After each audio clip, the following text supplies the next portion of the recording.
You need him with you to go shopping. You need him with you to go to the doctors. You need him with you to go to the job interview. You need him with you to change the baby diaper.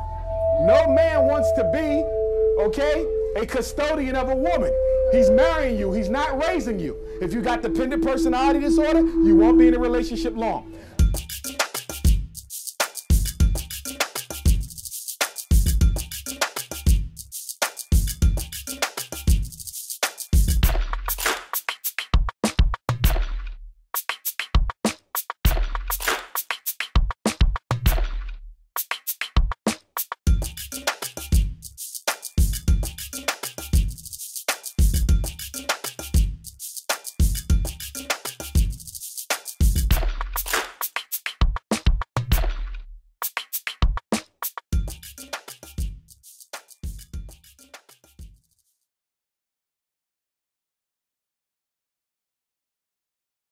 I get this question everywhere I go. I was with him all these years. I got pregnant. He didn't marry me. I'm going to tell you why men tend not to marry their baby moms. A lot of them do. A lot of them do. But the reason why men tend not to marry their baby moms is because a man wants to feel that he chose his wife. Did you hear that?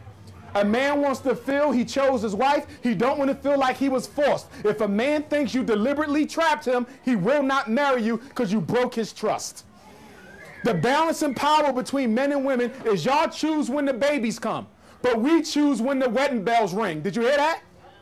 Y'all choose when the babies come, but we choose when the wedding bells ring. And if you choose that baby before the wedding bell rings, you may never hear it.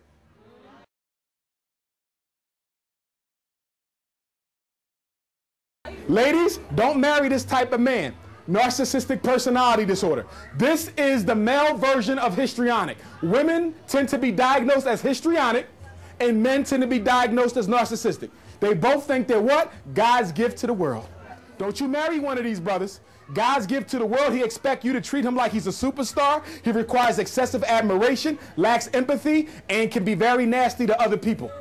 This is a man who ain't looking for a wife. He wants a fan. He wants a groupie. Do you feel me? You're not allowed to talk unless you're spoken to. This is the brother who looks you square in the face and says, you should be happy I'm even dating your ass.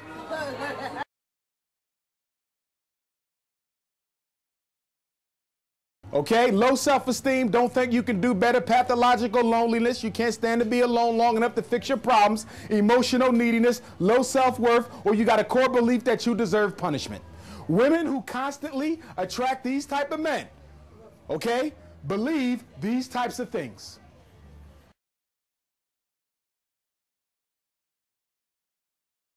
Know your non-negotiables. When you meet a man and you digging him, it's important to put out your non-negotiables. A man has no right to know your personal information early in a relationship, but he does have a right to know your non-negotiables. This is to protect you and make sure you're not wasting your time. Let him know, when I get pregnant, if I have a child, I expect to be home for the first 2 years of my child's life. I'm not throwing him into the daycare. He need to know that.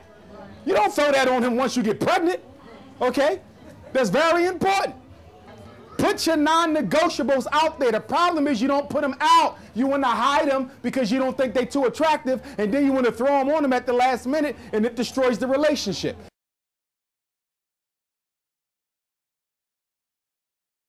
We do this with our sons. You got a son in 8th grade.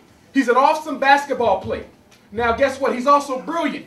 So there's some magnet schools around the city who ain't known for sports, but they known for getting students into college. But because he wants to be the next Michael Jordan, he wants to play the hood.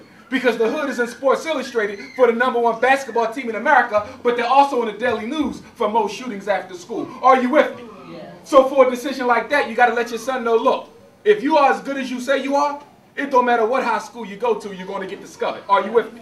If you're as good as you say you are, it don't matter what college you go to, you're going to get discovered.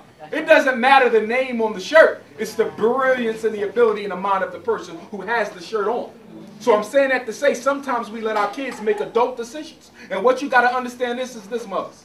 When you let your child make an adult decision, if that decision disrupts their quality of life, they will come back and blame you.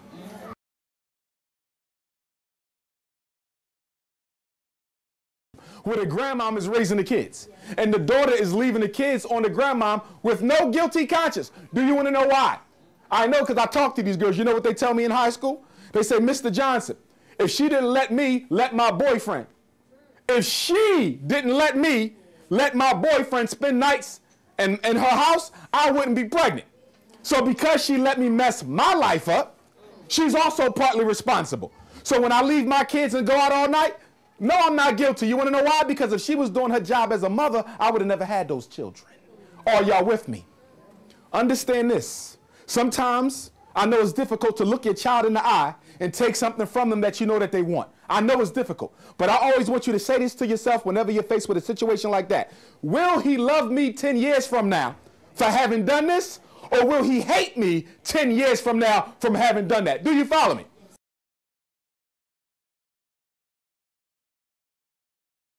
Because we got a situation in our community where a lot of our children hate their parents.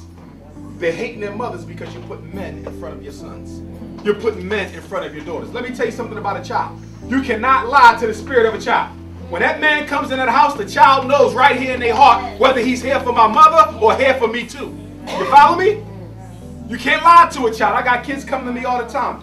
Boys who hate their mothers. Daughters who hate their fathers. My dad had a nerve to get remarried to somebody who wants nothing to do with his children. My dad told me that his wife wished he never even spent any more time with us. That I'm taking too much time away from him. This ain't what was said to my father, but this is what I'm hearing from children I work with in the schools. Are y'all with me?